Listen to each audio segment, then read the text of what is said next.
So I talk a lot about networking in my videos and how that has helped me hit 10K a month, 30K a month, and scale beyond there working with some really, really cool people. But the fact is a lot of people start without a network. So this video is gonna go into exactly how I would hit 5K a month starting from zero if I had no network, absolutely no connections.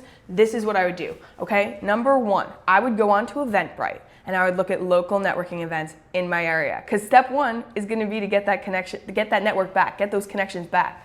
So I'm gonna start with local events, right? Because I'm assuming I'm starting from scratch. I don't have a lot of resources. I don't have money to go all over the place. So local events is what I would start with. And I would probably find like 2 to 3, maybe 4 events in the next month, and I would sign up for them. And these could be free, or maybe they're $40, $50. Usually it's not that much money to go to an event, like a networking happy hour, a dinner, a gala, some kind of nonprofit thing where you can meet people that are in business, people that are maybe in real estate, social media, marketers, people in local businesses.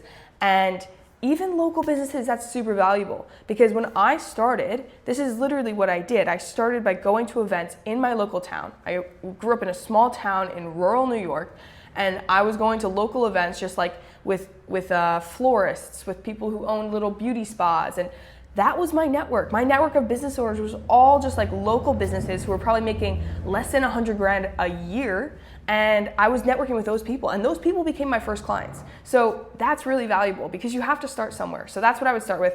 Eventbrite, find some local business events. And I was just going to these events, genuinely connecting with people. So that's what I would be doing at these events. Genuinely finding out why they started their business, finding out what their goals are. What's their story? What are their goals? How are they growing their business? Where do they find their leads? Genuinely just like having conversations and, you know, learning from them.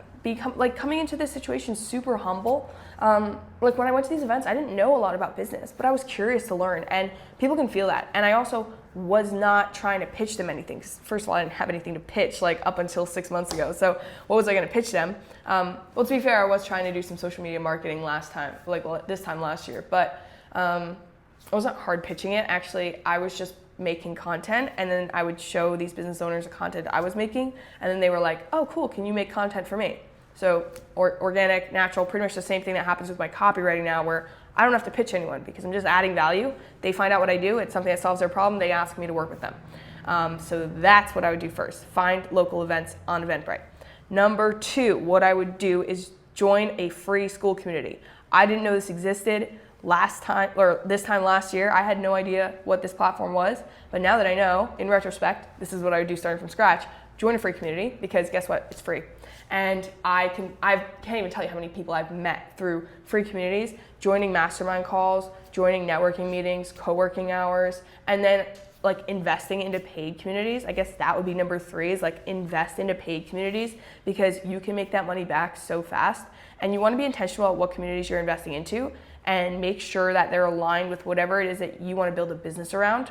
Or if you don't know what you want to build a business around, like let's say you don't have a niche, then join a business community, and maybe you can learn that niche while also connecting with entrepreneurs. Because the easiest kind of business to start is a service-based business that serves entrepreneurs, because entrepreneurs have money.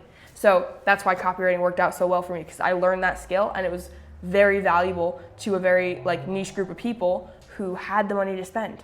And life hack, when you market to people who have money, it's a lot easier to make money. So that would be the second thing I did. And now, as I'm making some sales, I would invest into a conference. I would find a conference. For example, I spent like $1,000 last year to go to this conference. Didn't know anyone there. It was in Las Vegas, and I didn't have a whole lot of money. Like I was making $3 grand a month, and I invested $1 grand to go to this conference.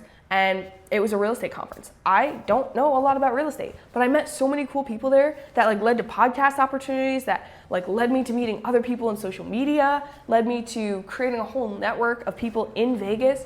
And those are things you can't predict, but they happen when you go and you network and you add value to people. So that would be the last thing I would do, is take some money that I had made through local events, through online communities, and I would invest it to going to an in-person bigger event where I can network with people that are very high level. Because the thing is, when you start investing into your networking, you go to higher level events that cost money, you network with people who have money.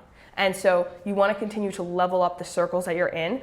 As I was making money starting out, I was reinvesting it. So the first $2 grand I made in February, I spent all of that, and then actually a little bit more to go to an event in April. And April led me to go to an event in May where I met a bunch of clients, and then all that networking in May, meeting those clients, led me to hit 10K in June. And in June, I moved out so I could come to California so I could get in more situations where I would meet cool people and entrepreneurs and networking events. And so I invested more of that money. I actually went to Vancouver in June, went to a networking event there, met more clients. Then to California, met more people here, brought on more clients. Did that through all of July. August was then the month that I hit $30,000 because I was here around entrepreneurs. And there were sacrifices that came with that. Like, I didn't see my family for months. I didn't hang out with friends for months. I don't remember the last time I just like hung out with a friend. But it's worth it because you get to hang out with your clients. And to me, honestly, like those are my friends. My clients are like some of my best friends in the world. And like the people I've met through these networking events, like then you just get to associate with people that are on that same wavelength as you. And the cool thing about networking is it opens up so many other doors for you. So maybe you start off as a copywriter, you start off as a social media person, but then you meet cool people in different businesses and different opportunities, partnerships come your way. And then you can really decide like, what do you want to do long term? So that's my advice of how I would hit 5K a month. I would go to these events, build that network, and then I would create a service, like I said, based around the needs of entrepreneurs. And this would either probably be copywriting. Personally, like I would choose copywriting because I think it's so easy to monetize. Copywriting, social media management, growth operating for school communities. Those would probably be the top 3.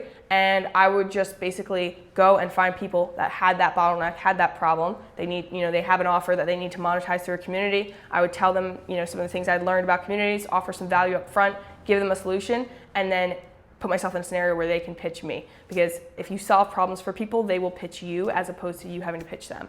And you could get to 5K a month with literally 2 clients or even 1 client.